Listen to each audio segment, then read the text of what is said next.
Doctor صاحب نے کہا کہ ہمیں متحد ہونا پڑے گا کہ کس طریقے سے ہم اس ظالم نظام سے، اس پولیٹیکل تانا نظام سے چھٹکارا حاصل کریں۔ ہمارے کچھ دوست آج تک ہم اسٹیج پہ آتے ہوئے 40 سال سے ہم یہی کہتے چلے آ رہے ہیں کہ پاکستان کے لیے ہماری یہ قربانی ہے، ہمیں کیوں محب وطن نہیں سمجھا جاتا ہے۔ کوئی کیا فرما رہے تھے، ہمارے مولانا صاحب نے کہا کہ ہماری جان اور دل آج بھی سب اس ملک کے لیے حاضر ہے۔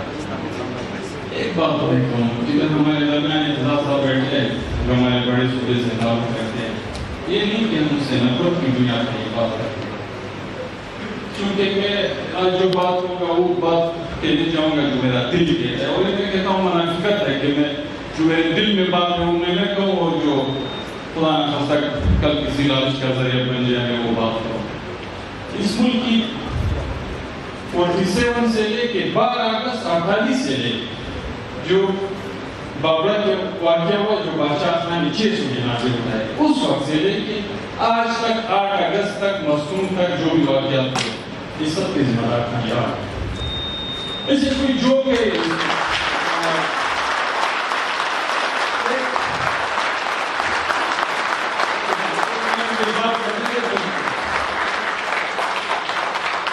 تم ملک ہوتے ہو، بنگال والا کرتے ہو، تمہیں ستارہ امتیاز ہوتا ہے، یہ عجیب سیاست ہے۔ تم ملک توڑتے ہو، بنگالیوں کو برا بلا جو کچھ تم کہتے ہو توڑ اپنے آپ سے علیحدہ کر دیتے ہو، تمہیں ستارہ امتیاز ملتا ہے جو اس توڑنے میں سب سے آگے ہوتے ہیں۔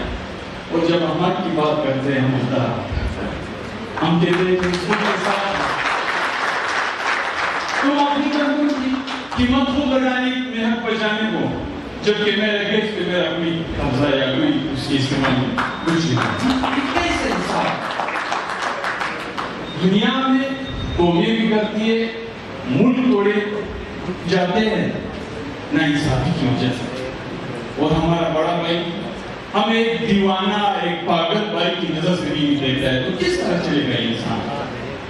عجیب سسٹم ہے۔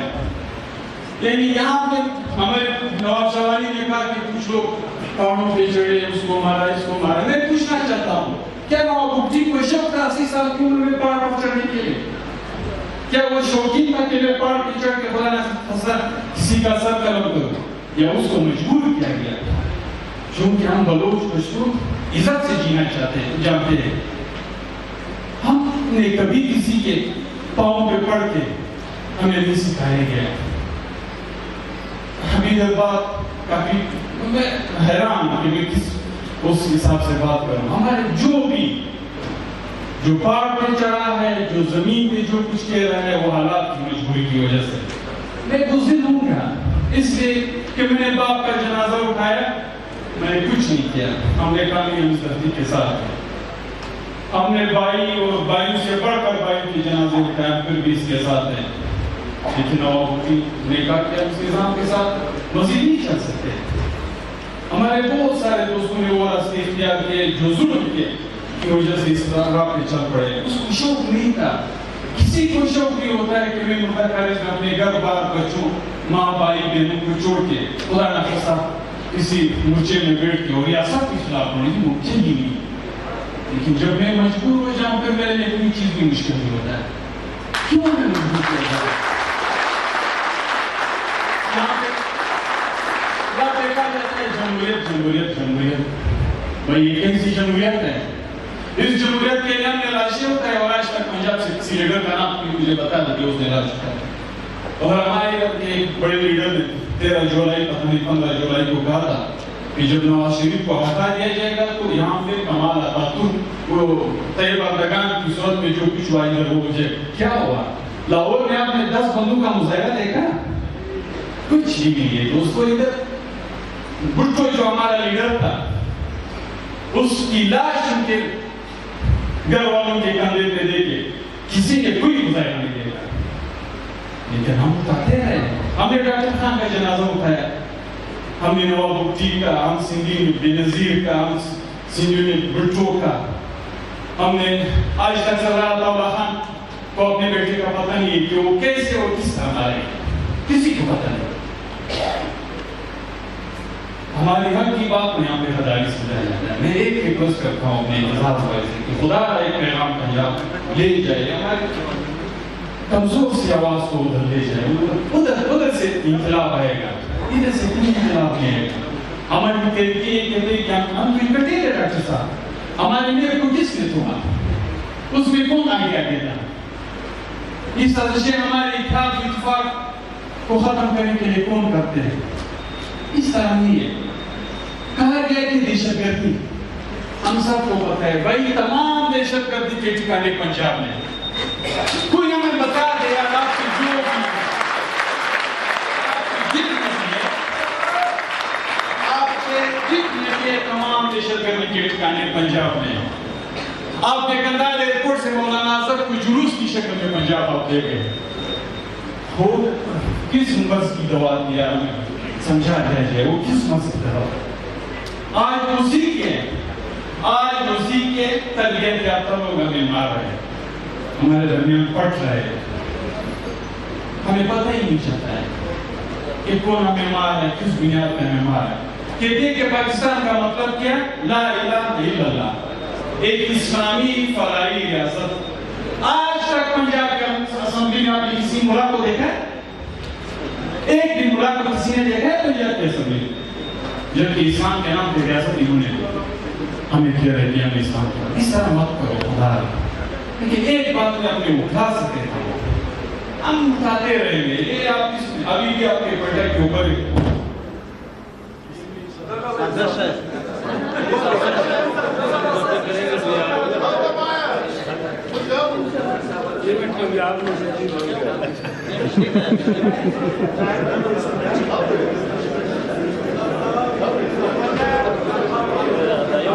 میں بس اپنی بات مکمل کرتا ہوں. میں ابھی کوئٹہ کے اوپر پھر سائے چھائے ہوئے ہیں. آپ کو اندازہ جب بھی اس طرح کے حالات بنا دیے جاتے ہیں, کوئی بڑا سے بڑا واقعہ ہو جاتا ہے. 8 اگست کو ہم نے پارٹی کی طرف سے اپنے سیاسی دوستوں کی حمایت کے ذریعے سے شٹر ڈاؤن کا اعلان کیا ہے. کل سے ہمارے دفتروں کے چکر لگانے شروع ہو گئے. اور ایک دن ہم کبھی بھی نہیں بھول سکتے اعتزاز صاحب, ہم نے ان سب پیاروں کی لاشیں جب اٹھائے تھے 8 اگست کو, ہونا تو یہ چاہیے تھا کہ اس سال کی 14 اگست بطور سوگ منایا جاتا. لیکن آپ کو پتہ نہیں ہے کہ 47 سے لے کے آج تک اس طرح سے 14 اگست جشن سے نہیں منایا گیا ہے جو پچھلے سال منایا گیا. یہ کون سا طریقہ؟ کیا اس طریقے سے آپ ہمارے زخموں پہ مرہم رکھ سکتے ہو؟ اور ابھی 8 اگست کو ہمیں 48 سے شٹر ڈاؤن سے روکا جا رہا ہے. یہ نظام اس طرح نہیں چل سکتا ہے. پیغام تبدیلی اس طرف سے آؤگی.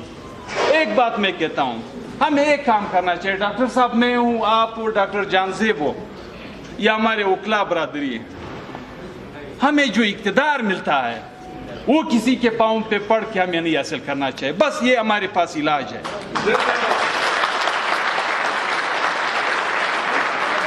ہمارے پاس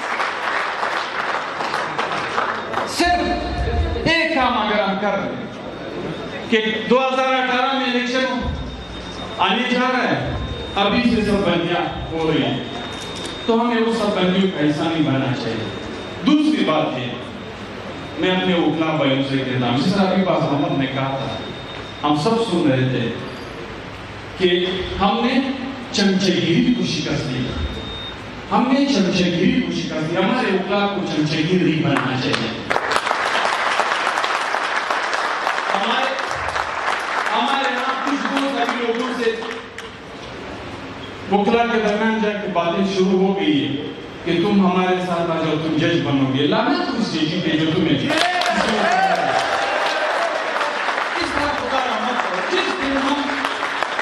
جس دن ہم چمچگیری کی وزارت کو ٹکرائیں گے, جس دن ہم چمچگیری کی صوبائی اسمبلی کو ٹکرائیں گے, جس دن ہم چمچگیری کی ججی کو ٹکرائیں گے, وہ دن ہماری کامیابی ہے. اس کے علاوہ کوئی چیز ہمارے انسان نہیں دی جا سکتی. میں کیا کہوں, میرے پاس الفاظ کے وہ ایک جو میں لکھ کے رہا تھا. ابھی میں کہا جاتا ہے اعتزاز بھائی آپ کو پتا تھا پرویز الہی سکھ اور ہندو پنجابی کے ساتھ اپنے روایتی دن منا رہے ہیں کہ ہم ایک قوم ہیں پنجابی. کبھی جب ہم یہ کہتے ہیں ہم افغان ہیں پھر تم غدار ہے.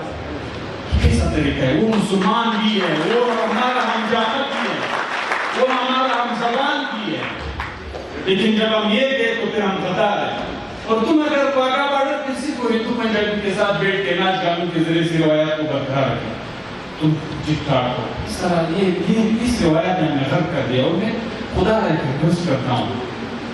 ہم اس دھرتی پہ 5,000 سال پہلے رہنے والے لوگ اور 5,000 سال کے بعد بھی رہے ہیں. اس دھرتی کا نام جو کچھ بھی ہوگا وہ تاریخ میں لکھا جائے, لیکن یہ ہے کہ ہمارے درمیان یہ سرٹیفکیٹ بانٹنے کا سلسلہ ختم ہونا چاہیے. تم غدار, تم میرے وطن, تم یہ تم وہ. اس طریقے سے کبھی بھی یہ نہیں ہو سکتا ہے. اور آخر میں ایک بات کہوں کہ مجھے انتہائی افسوس ہے, شاوانی صاحب اس کا برا نہ مانا ہے, ہمارے بیک آواز وکلاء کی جو جوڈیشل کمیشن قاضی فائز اسحاق کی سربراہی میں بنی اس کے خلاف ہماری صوبائی اور مرکزی حکومت سپریم کورٹ جا پہنچی. کتنے افسوس کی بات ہے. ہم سارے ڈیمانڈ کرتے ہیں کہ اس رپورٹ پہ عمل درآمد ہو, جبکہ ہمارے صوبائی وزیر داخلہ اور وفاقی وزیر داخلہ کہتے ہیں کہ ان کی غلط ہے.